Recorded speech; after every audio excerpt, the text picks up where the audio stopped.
Assalamualaikum warahmatullahi wabarakatuh. Kembali lagi di channel Pejuang P3K. Sebelum menonton, jangan lupa subscribe, share, like, dan komen ya. Langsung saja kita simak videonya.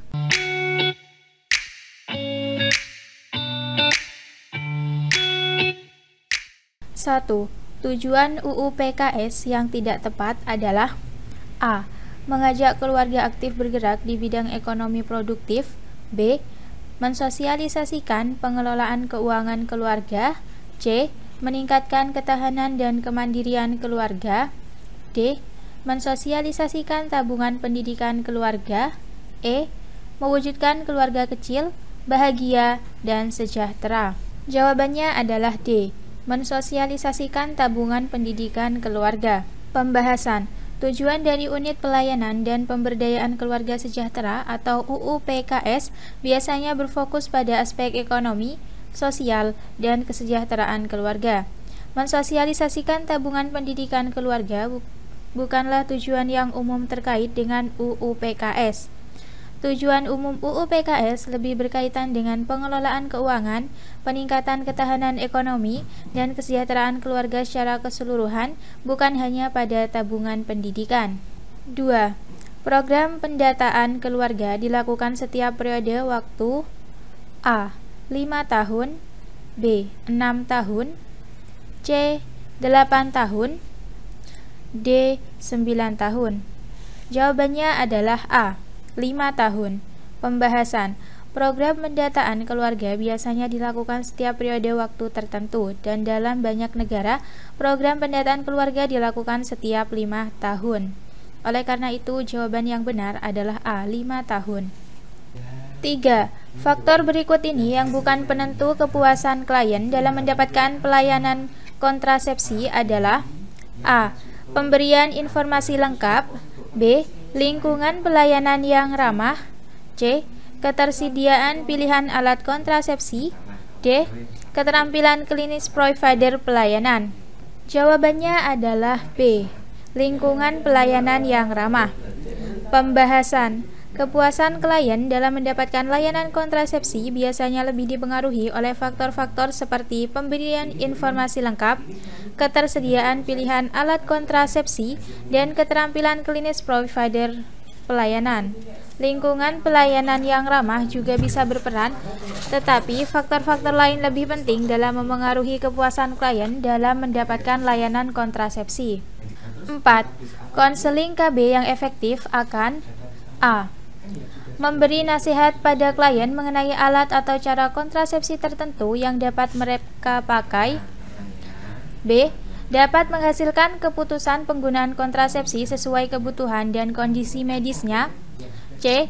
Mencoba meyakinkan bahwa setiap klien pasti menggunakan kontrasepsi. D. Tidak ada jawaban yang benar. Jawabannya adalah B. Dapat menghasilkan keputusan penggunaan kontrasepsi sesuai kebutuhan dan kondisi medisnya.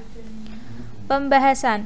Konseling KB yang efektif melibatkan penyedia layanan memberikan informasi, mendengarkan kebutuhan dan preferensi klien, serta membantu klien membuat keputusan yang tepat tentang jenis kontrasepsi yang sesuai dengan situasi dan kondisi medis mereka.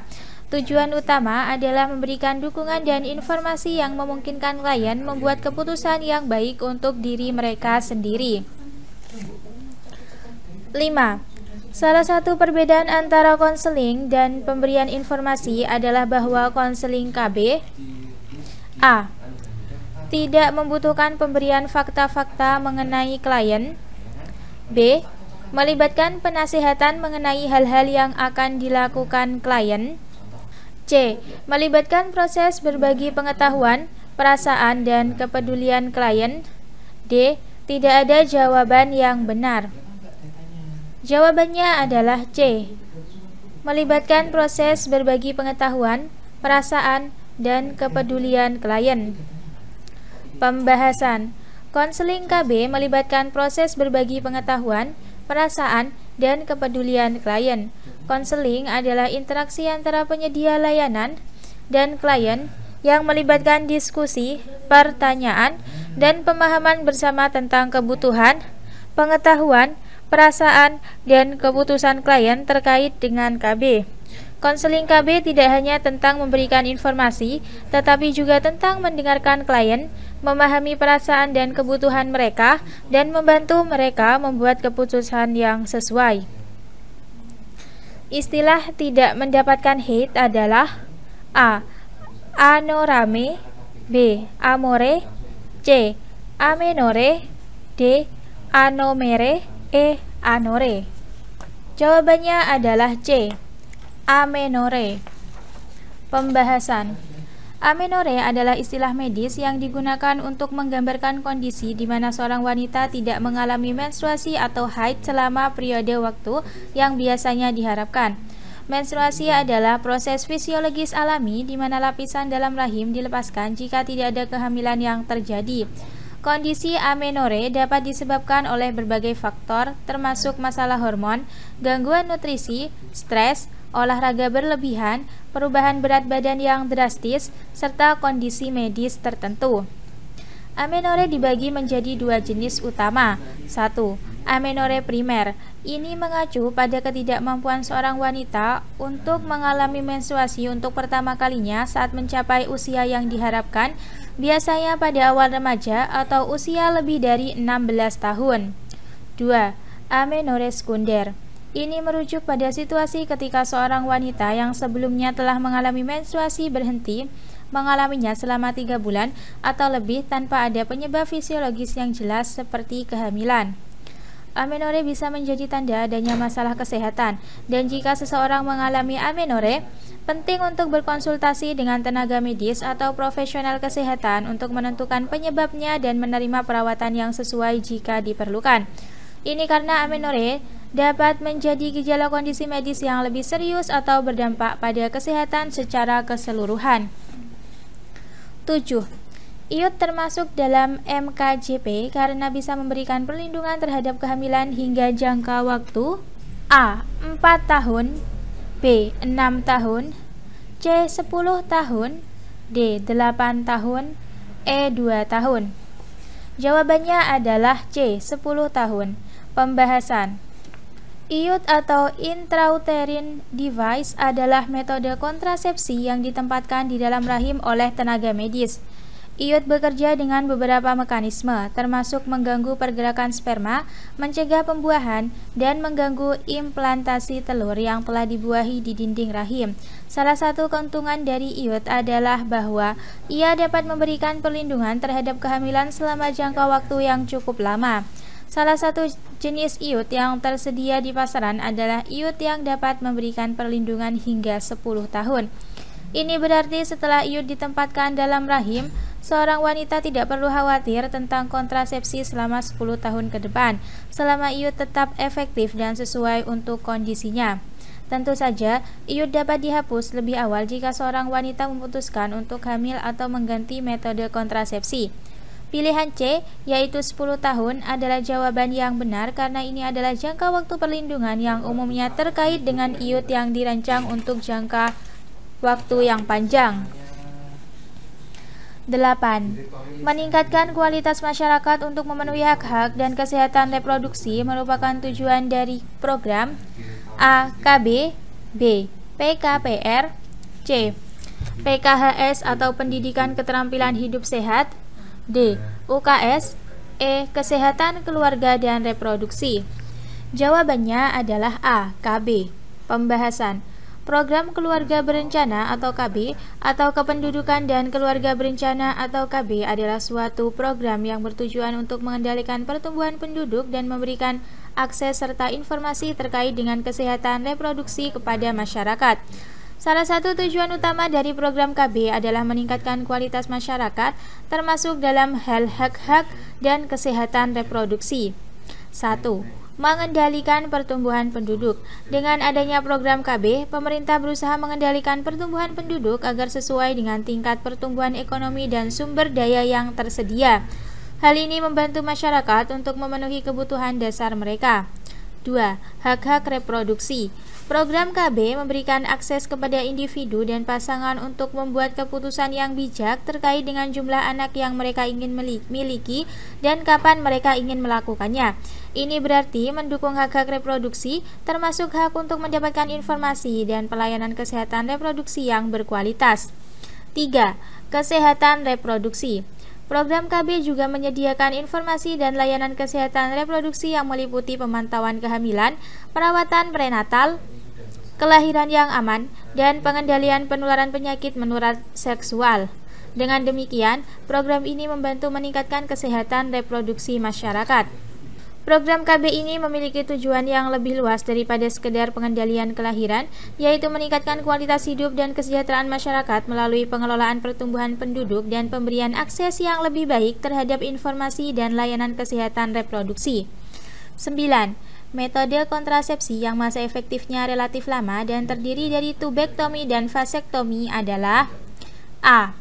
MKIJP, B. MKTV, C. MKPP, D. MKPP, E. MKIJP. Jawabannya adalah B. MKTV. Pembahasan. MKTV adalah singkatan dari metode kontrasepsi tubektomi dan vasektomi. Ini adalah dua prosedur bedah yang digunakan untuk mencegah kehamilan dengan cara menghentikan saluran reproduksi pada pria atau vasektomi dan wanita atau tubektomi. 1. Tubektomi. Ini adalah prosedur bedah yang dilakukan pada wanita. Selama tubektomi, saluran tuba atau tabung yang menghubung ovarium dengan rahim diikat, dipotong, atau ditutup. Ini mencegah sel telur dari ovarium mencapai rahim sehingga tidak dapat bertemu dengan sperma. Tubektomi adalah metode kontrasepsi permanen dan tidak dapat dengan mudah diubah. 2. Vasektomi. Ini adalah prosedur bedah yang dilakukan pada pria. Selama vasektomi, saluran yang membawa sperma dari testis ke uretra dipotong, diikat, atau dihalangi. Ini mencegah sperma dari mencampur dengan cairan semen saat ejakulasi. Vasektomi juga adalah metode kontrasepsi permanen, meskipun dalam beberapa kasus dapat diubah melalui prosedur pemulihan. Kedua metode ini memiliki keunggulan dalam efektivitas jangka panjang dalam mencegah kehamilan. Tetapi penting untuk diingat bahwa mereka umumnya dianggap sebagai metode kontrasepsi permanen dan pengambilan keputusan harus dipertimbangkan secara matang karena sulit untuk mengembalikannya. 10. Dilihat dari tingkat efektivitasnya, seringkali alat kontrasepsi memiliki biaya yang cukup mahal, seperti A. Cincin vagina dan implan, B. Cervical cap dan cincin vagina, C. Diafragma dan implan, D. Implan dan iud, E. Iud dan spermasida. Jawabannya adalah D. Implan dan iud. Pembahasan. Implan dan iud atau intrauterine device seringkali dianggap memiliki biaya yang cukup mahal jika dilihat dari tingkat efektivitasnya dalam mencegah kehamilan. Implan adalah alat kontrasepsi hormonal yang ditanam di bawah kulit dan memberikan perlindungan jangka panjang. Iud adalah alat kontrasepsi yang dimasukkan ke dalam rahim dan juga memberikan perlindungan jangka panjang. Meskipun biaya awal pemasangan implan dan iud mungkin lebih tinggi dibandingkan dengan beberapa alat kontrasepsi lainnya, mereka efektif dalam mencegah kehamilan dan memiliki tingkat efektivitas yang tinggi, yang dapat membuat mereka menjadi pilihan yang cost-efektif dalam jangka panjang. Biaya yang terkait dengan implan dan iud dapat dibandingkan dengan biaya penggunaan alat kontrasepsi lain dalam jangka waktu yang lebih panjang. 11. Alat kontrasepsi yang dilakukan dengan mencatat masa subur setiap bulan dengan menghindari hubungan seks adalah A. Pil KB, B. KB kalender, C. Suntik KB, E. KB permanen, E. Diafragma. Jawabannya adalah B. KB kalender. Pembahasan. KB kalender adalah metode kontrasepsi di mana pasangan mencatat siklus menstruasi wanita untuk menentukan masa subur dan menghindari hubungan seks selama periode subur untuk mencegah kehamilan. Ini melibatkan pemantauan siklus menstruasi dan perhitungan hari-hari yang dianggap paling subur selama bulan tersebut. 12. Kegiatan apa yang harus dilakukan oleh bidan praktik mandiri sebelum melakukan pelayanan KB atau suntik KB, iud, dan implan? A. Informed consent dan informed status. B. Informed choice dan informed consent. C. Informed choice. D. Informed status dan informed consent. E. Informed choice. Jawabannya adalah B.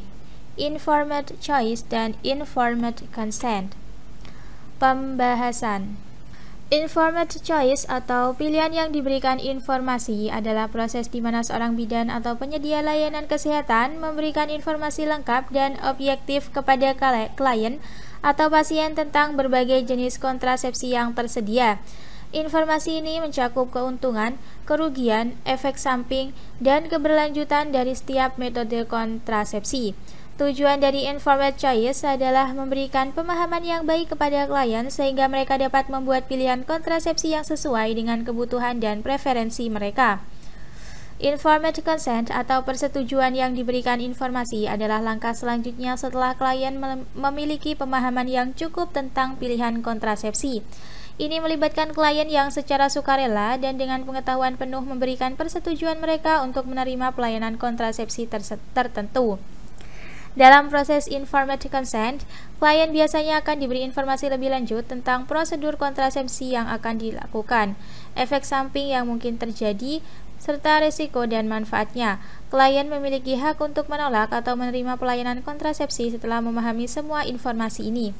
Kedua langkah ini, informed choice dan informed consent, sangat penting dalam menjaga hak dan keputusan pasien dalam hal kontrasepsi, sehingga mereka dapat membuat keputusan yang tepat sesuai dengan kebutuhan dan nilai-nilai pribadi mereka. 13. Promosi dan KIE kesehatan reproduksi dapat dilakukan oleh A. Pengelola KB, B. Tenaga kesehatan, C. PKB atau PLKB atau kader IMP. D. A, B, dan C benar. E, A, dan C benar. Jawabannya adalah D. A, B, dan C benar. Pembahasan. Promosi dan KIE atau komunikasi, informasi, dan edukasi kesehatan reproduksi dapat dilakukan oleh berbagai pihak termasuk A. Pengelola KB, mereka memiliki peran penting dalam memberikan informasi dan edukasi terkait dengan kontrasepsi dan kesehatan reproduksi kepada masyarakat. B. Tenaga kesehatan termasuk dokter, bidan, perawat, dan petugas kesehatan lainnya memiliki peran dalam memberikan informasi dan layanan kesehatan reproduksi kepada pasien mereka. C. PKB atau PLKB atau kader IMP atau posyandu keluarga berencana, posyandu lalu lintas keluarga berencana, kader informasi, motivasi, dan pelayanan keluarga berencana. Mereka adalah agen perubahan yang penting dalam memberikan informasi dan edukasi kepada masyarakat tentang kesehatan reproduksi dan kontrasepsi. Mereka bekerja di tingkat komunitas untuk meningkatkan pemahaman dan kesadaran masyarakat tentang isu-isu kesehatan reproduksi. Jadi, semua pilihan A, B, dan C adalah benar, sehingga jawaban yang tepat adalah D. A, B, dan C benar. 14. Berikut kegiatan yang tidak dilakukan dalam rencana pelayanan KB adalah A. Menyerasikan kegiatan pelayanan KB. B. Memberikan sarana pelayanan. C. Menyiapkan calon akseptor. D. Memberikan penyuluhan pemantapan. E. Memfasilitasi alat kontrasepsi. Jawabannya adalah D. Memberikan penyuluhan pemantapan. Pembahasan. Perencanaan adalah suatu proses kegiatan yang harus dilakukan untuk mengatasi permasalahan dalam rangka mencapai tujuan yang telah ditentukan dengan memanfaatkan sumber daya yang tersedia secara berhasil guna dan berdaya guna. Data yang perlu dikumpulkan untuk selanjutnya akan dianalisis adalah sebagai berikut. A. Data sasaran program KB atau jumlah PUS total, jumlah sasaran KB pasca persalinan, jumlah PUS dengan kondisi 4T, jumlah PUS peserta BPJS. B. Data jumlah stok dan jenis alokon yang tersedia di fasilitas pelayanan KB berupa kondom, pil, obat suntik KB, iud, dan implan. C. data sarana dan prasarana pelayanan kontrasepsi. D. Data ketenagaan. 15. Berdasarkan Permenkes Nomor 52 Tahun 2016 tentang Standar Tarif Pelayanan Kesehatan dalam penyelenggaraan program jaminan kesehatan, termasuk pelayanan KB non-kapitasi adalah kecuali A. Pemasangan dan atau pencabutan implan. B. Pelayanan KB metode operasi pria atau MOP atau vasektomi. C. Pelayanan suntik KB. D. Pelayanan pil dan kondom. E. Pemasangan dan atau alat pencabutan. Jawabannya adalah D. Pelayanan pil dan kondom. Pembahasan. Pelayanan KB non-kapitasi adalah pelayanan yang dibiayai oleh pemerintah berdasarkan skema jaminan kesehatan. Menurut Peraturan Menteri Kesehatan Nomor 52 Tahun 2016, pelayanan KB non-kapitasi meliputi beberapa jenis pelayanan KB seperti pemasangan dan atau pencabutan implan, pelayanan KB metode operasi pria atau MOP atau vasektomi, pelayanan suntik KB, serta pemasangan dan atau pencabutan alat kontrasepsi dalam rahim atau iud. Pelayanan pil dan kondom tidak disebutkan sebagai bagian dari pelayanan KB non-kapitasi dalam peraturan tersebut. Oleh karena itu, pelayanan pil dan kondom bukan termasuk dalam kategori pelayanan KB non-kapitasi berdasarkan Permenkes Nomor 52 Tahun 2016. Terima kasih sudah menonton video ini. Jangan lupa like, comment, share, dan subscribe channel ini. Sampai jumpa di video selanjutnya. Semangat pejuang P3K.